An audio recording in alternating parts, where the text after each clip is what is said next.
Conozco de Bruno, casos nos que traes ahora a escriben perfectamente. todo un personaje de las letras españolas muy olvidado, muy de la golfemia, y se dice que Valle Inclán se basó en él para crear a su personaje Max Estrella de Luces de Bohemia, Alejandro Sagua. El rey de los bohemios, Sí. el divino Alejandro. ¿Este sí, es el sí. que fue dando un sablazo con el bebé muerto No, por los drogas? No, no, este no. era otro. Este no era del sablazo, porque Vale. luego distinguiremos, como tú has dicho, la golfemia de la bohemia. Sí, No era lo mismo. vale. No era lo mismo. Pues es que había uno de aquellos que tuvo un bebé muerto, Y lo y lo paseaba. paseaba por los cafés para el funeral y luego se lo gastaba en café con sí, leche, es porque que- esta gente vivía a base de café con leche. Claro. Vivían en la miseria. En la golfemia Sí. había muchos que vivían del sablazo Sí. y de la mendicidad. Sí. Y del café con leche que te invitaba, pues... Y del café con leche, alguien, iban sí. buscando el café Sí. con leche, sí, sí. Pues hoy vamos a hacer un poco de justicia literaria con Alejandro Saba, porque yo creo que, como tú has dicho, gran personaje, su personaje se hizo más famoso Sí. que su literatura. Sí. De hecho, como tú bien has comentado, Max Estrella, el personaje de Luces de Bohemia, está basado en Alejandro Saba. Rafael Villasús, el personaje del Árbol de la Ciencia, también estaba basado en Alejandro Saba. Un libro de Dicenta también lo usa para basar uno de sus personajes. O sea, su personaje, el personaje basado en su persona, es más famoso que Sí. la literatura propia de Sí. Saba. Por eso yo quiero hacer un poco de justicia Muy literaria y bien. reivindicar no solo el personaje, que es muy interesante, sino la obra también de Saba. Sí. Y hoy hablaremos de uno de sus libritos previos a su estancia con la bohemia parisina, titulado Criadero de curas. Gran título. Gran título, Criadero de curas, que forma parte de 5 o 6 novelitas de corte naturalista que escribió justo antes de irse a París, donde estuvo 6 años con la bohemia. Sí. Nació en 1862 en Sevilla y murió en 1909 en Madrid con tan solo 46 años. Guau. Murió... Luego veremos las circunstancias, que fueron terribles, las circunstancias de su muerte. Era hijo de Alejandro Saba, que nació en Carmona, pero era de origen griego su padre. Saba es con W. Con W, con sí. W, que era comerciante de vinos y de ultramarinos, y de María Rosa Martínez, que sí que era sevillana de origen. Su abuelo era Manuel Saba, que sí venía de Grecia, nació en Esmirna, en Grecia directamente, ¿no? Él se crió en Sevilla, luego también en Málaga, donde estudió en un seminario. De hecho, el libro del que vamos a hablar hoy transcurre en un seminario, conocía bien de lo que hablaba. Ahí aprendió francés, lo cual le sirvió para ganarse la vida luego en París haciendo traducciones, y luego estudió Derecho en la Universidad de Granada. Pero Andalucía, digamos, se le quedaba pequeña para sus intereses y rápidamente se trasladó a Madrid, porque si quería ser alguien en el mundo del periodismo o de la escritura tenías que ir a Madrid o a Barcelona. Entonces, en la década de los 80 se traslada a Madrid y empieza su periplo en busca de trabajo en los periódicos y en las editoriales. Consiguió editar 4 o 5 novelas, como he dicho antes, de corte naturalista: La mujer de todos, Noche, Criadero de curas, que es el libro del que hablamos hoy, Crimen legal, y una especialmente interesante, Diario de un vencido, en el que cuenta, es muy autobiográfica, cuenta la historia de un chaval que llega a Madrid para ganarse la vida y se ve decepcionado porque no le dan oportunidades. Entonces es autobiográfica porque a él le pasó algo parecido, ¿no? En la década de los 90, 1890, se va a París. Se va a París hasta el 96. A Verlaine, Allí y a todos conoce a estos, muchísima ¿verdad? gente, Sí, sí, a todos los grandes, sí, sí. Va a París, 6 años, los años dorados de su vida. Él reconoce que fueron los 6 mejores años de su vida. Ahí entra en contacto con la bohemia parisina, del barrio latino, la bohemia galante que se conocía, con los parnasianos, los simbolistas. Se hizo muy amigo de Verlaine. Se hizo también muy amigo de Rubén Darío, pero Rubén Darío llega unos años después a París, y él fue el encargado de introducir a Rubén Darío en los ambientes bohemios de París. Lo cuenta Rubén Darío en unas memorias suyas, que fue gracias a Saba que conoció a los bohemios parisinos de la época, ¿no? Trabajó en la editorial Garnier, hizo traducciones para esta editorial, tradujo, por ejemplo, a los hermanos Goncourt, que luego dieron nombre al famoso premio Goncourt.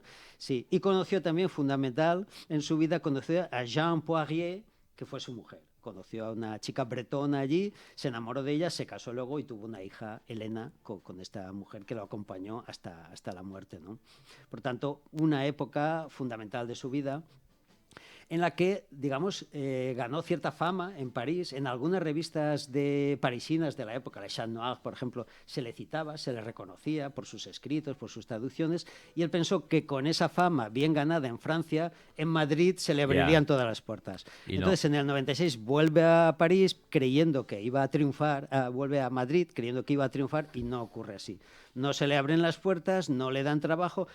Malvivía de colaboraciones literarias en una serie de periódicos de Madrid, como el ABC, el Heraldo, y vivió siempre rozando la extrema pobreza, ¿no? Ganó un duro. Recordemos que en aquella época un periodista ganaba lo mismo que un obrero de la construcción o un peón de los trenes. Con suerte o menos. Entonces él, claro, tenía que mantener a su mujer y a su hija y vivían en un pisucho de mala muerte y rayando, como digo, la extrema pobreza. Pero siempre muy digno. Los bohemios hablaban de la digna o la heroica pobreza, ¿no? ¡Qué remedio! Trató de publicar ahí durante mucho tiempo un libro fantástico que se publicará luego, Iluminaciones en la sombra. Se publicó después de morir, él no lo consiguió. Se quedó ciego, dicen seguramente por la sífilis, por alguna secuela de la sífilis. En 1966 pierde la vista y a partir de ese momento empieza a degradarse personal y socialmente su vida, de manera que muere de encefalitis a los 46 años. La encefalitis es una enfermedad muy, muy grave. Tenía enormes dolores de cabeza, confusión, delirios, alteraciones de la personalidad. Fíjate, Valle Inclán, que estuvo en la agonía y la muerte de Saba, como lo describe. Dice: tuvo el final de un rey de tragedia, loco, ciego y furioso. Tuvo una muerte horrible el pobre. Para los dolores de cabeza le inyectaba a su mujer morfina, que él mismo calculaba la dosis y su mujer se la inyectaba. Y parece ser, se cuenta en varias novelas, ahora diremos en cuáles, y en las crónicas de la época, que igual aumentó la dosis de morfina para suicidarse sin que lo supiera su mujer. La morfina produce un estado mental y corporal cercano a la catalepsia, reduce todas las constantes vitales al mínimo, y se rumoreó que sí fue enterrado vivo, fue enterrado cataléptico.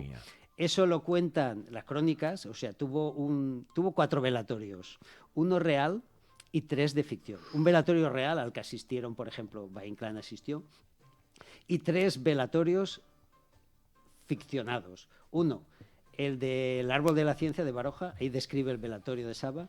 2, el de Luces de Bohemia de Valle Inclán, ahí también se describe el velatorio de Saba y se hace referencia a la catalepsia, en el que varios amigos intentaron que los enterradores hicieran su trabajo porque pensaban que podía estar cataléptico y no muerto. Madre y el mía. Tercero, el más reciente, el de Las Máscaras del Héroe de nuestro querido Juan Manuel de Prada, que es una novela fantástica para conocer la bohemia de la época. Sí. Aquí él no enmascara los nombres, los llama a cada uno por su nombre, y es un libro perfecto para conocer la bohemia finisecular madrileña. Las Máscaras del Héroe. Sí, recomiendo el libro. ¿Ahí aparecen navales? Navales, sí, su alter ego ya aparece aquí en una de sus primeras novelas, sí. Por lo tanto, murió muy joven, murió pobre, dejó en la pobreza a su mujer y a su hija, y su mujer se las ingenió para poder publicar Iluminaciones en la sombra, que todos dicen que es su mejor obra, y lo consiguió que se la publicaran, y consiguió que Rubén Darío hiciera el prólogo, y consiguió que Manuel Machado, el hermano de Antonio Machado, también gran literato y muy amigo de Saba también, hiciera una especie de epílogo epitafio, un poema que sirvió de epitafio y de epílogo a este libro que dicen que es su obra maestra. Por tanto, gran personaje, pero también gran escritor al que no se le ha reconocido la obra hasta recientemente, que se han abierto muchos estudios sobre la bohemia y sobre Saba en particular, que era posiblemente de los mejores literatos de la bohemia. A Saba tuve conciencia de la primera vez fue leyendo la novela de un literato, de Cansino Sassens, que también son 3 tomos que es una maravilla. Cansino Sassens por ahí desfila todo el mundo por ahí. Otro de los poco conocidos, pero grandísimo escritor, grandísimo. Hablaremos también. Y la novela de un literato es espectacular, son 3 tomos y es impresionante. Madre mía. Sí. Pues bien, el libro del que hablamos hoy es Criadero de curas, de 1888, de esta etapa naturalista previa a su viaje a París. Y bueno, como ya habréis podido más o menos adivinar por el título, Criadero de curas cuenta la historia de Manuel, un chavalín de Ávila. Algunas de sus novelas las ambientan en Ávila, no sé por qué, que por decisión expresa de sus padres es internado en un seminario con el fin de que se consagre a la vida religiosa como sacerdote. El niño, por supuesto, no tiene vocación religiosa ni simpatía por el clero, pero se ve obligado, digamos, a plegarse a la voluntad de sus padres y aceptarla como si fuera Bueno, es que en aquellos el destino. tiempos, si tú destacabas por tu inteligencia, muchos progenitores intentaban meterte en el seminario, sobre todo si venías de un ambiente desfavorecido, pobre, porque así comías. Sí.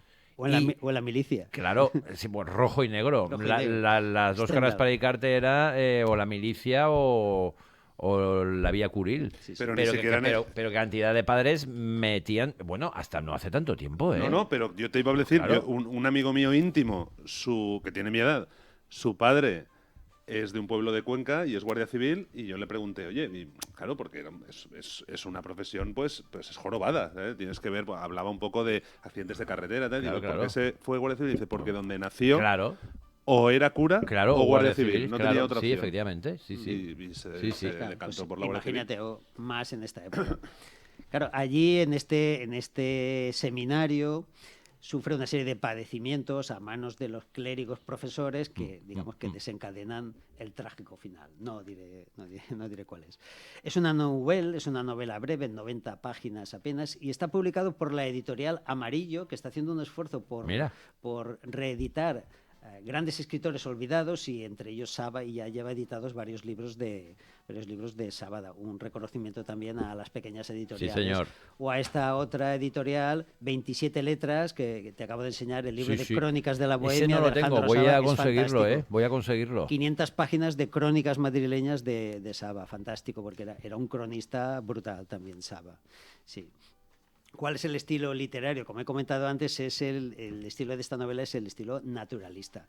Aquí en España tuvimos grandes naturalistas, Pardo Bazán, Clarín, Pérez Galdós, ¿no? Saba fue otro de ellos en su primera etapa sobre todo, pero no es un naturalismo frío y duro al estilo Zola, sino que es un naturalismo, digamos, suavizado por la influencia del romanticismo socialista de Víctor Hugo. Él admiraba mucho a Víctor Hugo, incluso jovencito, a los 18, 19 años, viajó rápidamente a París para conocer a Víctor Hugo, que moriría un poco después, y cuenta, tiene un gran anecdotario este hombre, ¿no? Cuenta la leyenda que Víctor Hugo le dio un beso, algunos dicen que en la frente, otros en la mejilla, otros en los labios, y que Saba no se volvió a lavar la cara jamás para no borrar las huellas del beso de Víctor Hugo, cosa que en estas crónicas madrileñas Saba desmiente, porque dice que él era bohemio, pero muy aseado. Era de los bohemios elegantes, Sí. era guapo, atractivo, fumaba pipa, siempre llevaba perros y era un tipo guapo. Barba hirsuta, melena, sombrero de ala ancha, pero aseado, no lleno de lamparones Sí. como iban la mayoría y sucios, ¿no? Entonces, claro que me lavé la cara, me dio un beso Víctor Hugo, pero yo me lavé la cara, ¿no? La leyenda decía que no se lavó nunca, ¿no? Por tanto, es un naturalismo no tan duro como el de Zola, ligeramente suavizado, ¿no? por el romanticismo de Víctor Hugo.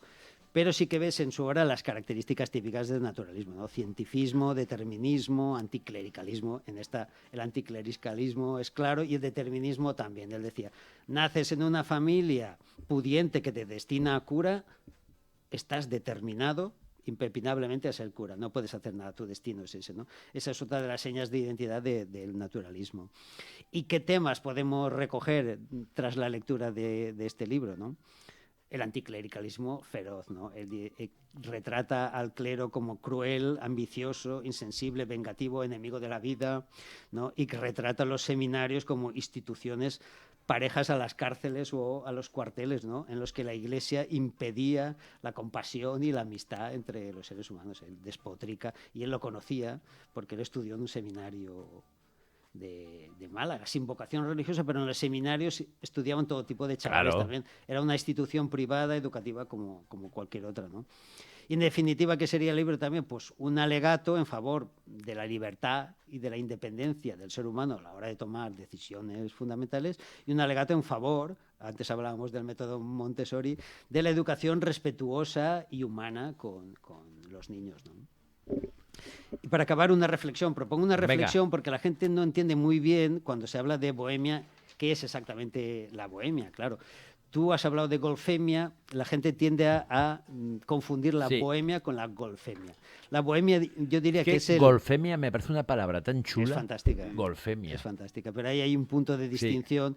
Los bohemios eran proletarios intelectuales. José Esteban, que es un estudioso de la bohemia, los llama proletarios intelectuales obreros del arte, en este caso obreros de la palabra. Y tenían dignidad, vivían en la pobreza extrema, pasaban hambre, pasaban penurias, pero no se arrastraban pidiendo. Hombre, algún pequeño sablacito pegaban y tal. Pero vamos, practicaban la pobreza heroica de la que hemos hablado antes. Y los golfemios eran los que mendigaban el café con leche, el bistec con patatas a la puerta de los cafetines y tal. Y recurrían a trucos como exhibir un bebé muerto y otras muchas cosas, ¿no? Que forma parte de la leyenda bohemia. Muerto y eso fue cierto. Claro, pues exhibir muñones o exhibir heridas de guerra o amputaciones y tal, ¿no? Entonces, ¿qué sería la bohemia? Pues sería un estilo de vida, un programa existencial, y yo creo basado en 3 pilares fundamentales. El vitalismo, eran grandes vividores, alcohol, el hada verde, la absenta, a litros que se la bebían, las drogas, el sexo, muy habituales de la prostitución. De hecho, Saba dedica un libro, La mujer de todos, que es un libro dedicado a la prostitución, ¿no? Era un feminista avant la lettre, porque en varias de sus novelas muestra una imagen y reivindica una mujer empoderada, como se llama ahora, ¿no? El esteticismo, eran buscadores de la belleza. Ellos practicaban el lanzamiento de lo que en la revista Le Chat Noir francesa llamaban bombas estéticas. Ellos lanzaban bombas estéticas sobre la sociedad para producir efectos bellos, ¿no? Y la tercera columna, pata o pilar de la vida bohemia sería la rebeldía. La rebeldía, incluso la revolución. Eran anarcas, pero no militaban en partidos políticos, ni socialista, ni anarquista, ni comunista. Eran anarcas de su vida misma, ¿no? Y pretendían lograr la igualdad y la libertad. ¿Eran punkis? Eran punkis. Sí, eran los punkis de la época. Termino con una definición de José Esteban, es el estudioso que he comentado antes de la bohemia, que dice que la bohemia era una manera de ser y sentirse artista, vivir para el arte y la literatura y enarbolar una bandera de rebeldía frente a la sociedad instituida. Eran artistas y rebeldes. Es que estoy pensando que en muchísimas épocas siempre ha habido gente que no ha querido plegarse a lo que entendemos nosotros por una vida normal y rutinaria y ha escogido su propio camino. Sí. Solo que ahora es mucho más fácil hacerlo.